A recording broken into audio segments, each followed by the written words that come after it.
Okay, one thing about a horse is that I found that a horse never lies to me.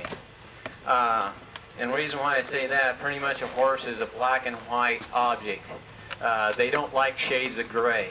And so to communicate to him, he kind of wants me to communicate in a clear way. So I don't try to sweep things underneath the rug. I don't try to hide things behind my back.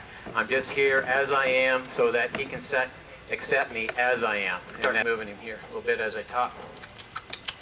See how much pressure it takes. I kind of like to have him at least trotting. A rope is just a tool to help move his feet, so I don't have to. If I'm working up a sweat more than he is, it's the wrong thing. If the horse moves off, then they take that pressure away. If he doesn't, then they'll bite and kick again. So it's the idea of just moving that horse just like that. He says, no, I don't want to move my feet, Lanny. So he using his hind legs to let me know what he's thinking, okay? And I keep that in mind. Now I treat him as a loaded gun with the safety off, okay? Eventually I can treat him as a loaded gun with the safety on. I can get more comfortable around him, knowing that potentially he's not going to bite, kick, run over the top of me, which horse can. So let's eventually get to where he's looking to me. Right now, he's just looking for a spot there.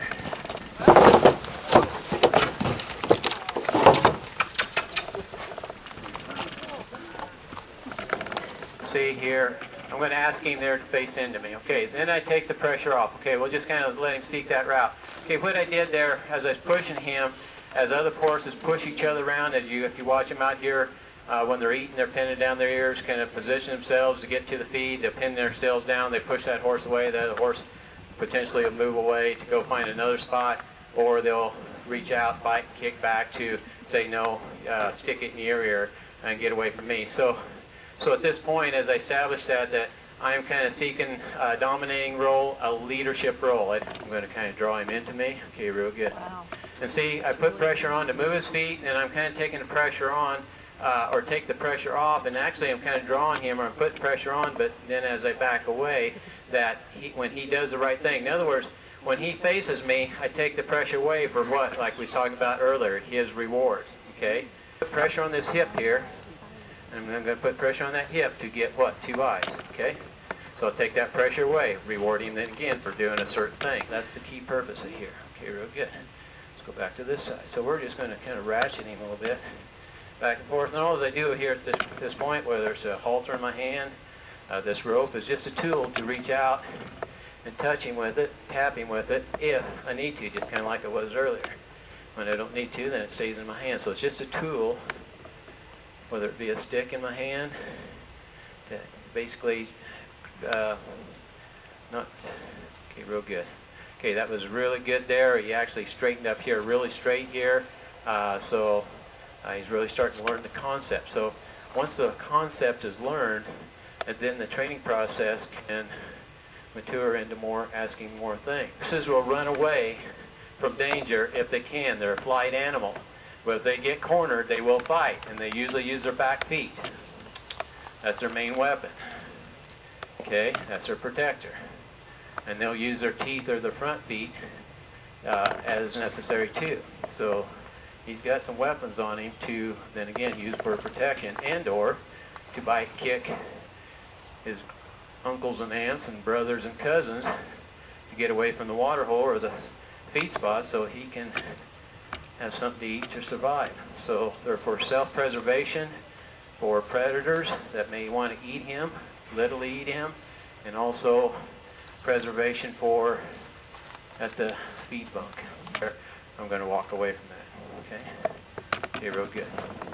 It's amazing, isn't it? Okay, so it's just kind of breaking him loose there, and I'm going to stop there. Okay, but I'm not going to let him rest without what now? Without looking at me with both eyes. I'm going to start setting a little bit, being fussy on how it is. Okay, so we build up to where starting out that sideways is okay. Okay, but now I graduated, I think, from kindergarten from him. Now we want to, and then even almost first grade. Now we're going to 1 grade more. Horses next to me are the laziest creatures on earth. Okay, to move my feet. Okay, I start establishing. So if he does that, if he tips them ears, kind of pins them ears down at me, I'm going to put pressure on him to move his feet back away from me. Okay, I'm going to give him consequence. Now, if it took a little bit of physical pressure to get him to move his feet, I will do it, just like another horse.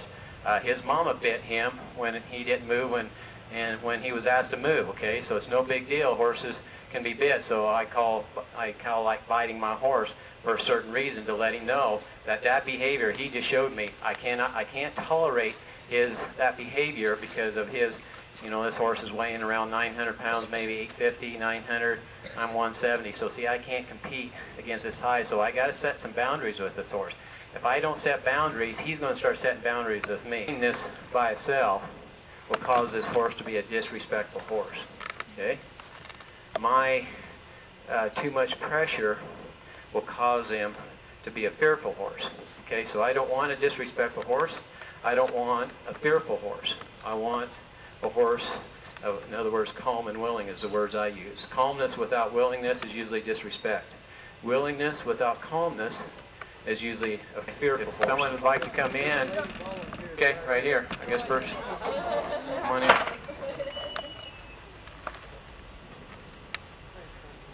What is your name? My name's Wendy. Wendy. Pleasure meeting you. Pleasure too. Okay, so have you ever worked with a horse before? In this way? Yeah. No, Okay. not this way. Okay. So basically, have you done any groundwork with horses before, as far as moving their feet before? You ever ridden them, or you just get on there? Okay. Okay. It's kind of have you. He's kind of hooked on to me a little bit, so I'm gonna walk with you a little bit, and I want you to. How do we communicate? How do we want him to know, or what do we do to get him from standing still? So basically, he's doing exactly what I want him to do. Stand still. Okay. He's going to come here. That's all right. And on this type of situation, I'm going to let him. Okay. But I'm only going to let him come in to a certain point. Because see, he cannot bite us, strike us, or kick at us in this position. Understand? But we don't know for sure. We can kind of see that his mind is pretty good because he's not pinning his ears down. But I'm going to stop him there, and I'm going to put like a policeman at the corner, stop him to say, hey, that's all the closer I want you. I'm not ready for you to hug me yet. We haven't got that relationship built yet. Okay? And right, and you aren't there, so it's just idea maybe in a day or two, maybe, okay, but it's idea. And then one thing, see, him back there, he can see us better, okay, if he's right up in our face, he can only see part of us, so, yeah, that's, and he's looking over the camera, he wants his picture taken. Got it. Okay, so he's thinking he's in Hollywood already. What are you going to do? How do you want him to come to you at this point? Well, I'm always kind of reaching out my hand, say, come to me, so it's just a gesture, okay, so, okay. Then kind of cluck at him. Okay, keep your hand out. Okay, now we'll kind of start working at this hip here. You look your eyes at that hip. Okay, now walk away. Walk straight. Okay, real good. Just walk off. Keep walking. You come with me. Just follow me a little bit. Okay, he stopped. What do we do to get his feet moving? Come back and put pressure on it. Then we take it away. Okay, walk away. Come with me. Okay, real good. Okay, just stop. Okay, now rubbing. Rubbing between the eyes, on the neck. Just always be a little bit cautious. You just don't know. He's a loaded gun, remember. A loaded gun is safe if you handle it right. You understand? Okay. Now, see, he had a choice here, whether to go over there to the gate with Steve, where he's kind of wanting to go, or come to us. And this is kind of a neat gesture that he chose to come here. I'm coming to the point with this horse to where that all he needs is me. See, I'm his leader now. He doesn't need those other horses over there. Okay, and that's how we're starting out this relationship. So how long has this guy been here? Steve, how long has this horse been here? I'm sorry. Excuse me. About 90 days. About 90 days, okay. And has he been ridden, or you probably just been fattening him up, or has he been ridden any? TJ's been on him a couple times. Okay, okay. Was he pretty mangy when he came in and stuff? He looks much better. He looks good. It's like a lot of things. It takes practice to be good at it. You know, you can't be a good football player without practicing, you know, or a quarterback, or Michael Jordan didn't get good for watching it on TV. He went out and shot baskets, you know, till midnight every night. So it's just the idea of same way with riding a horse. The more you do it, the better you get.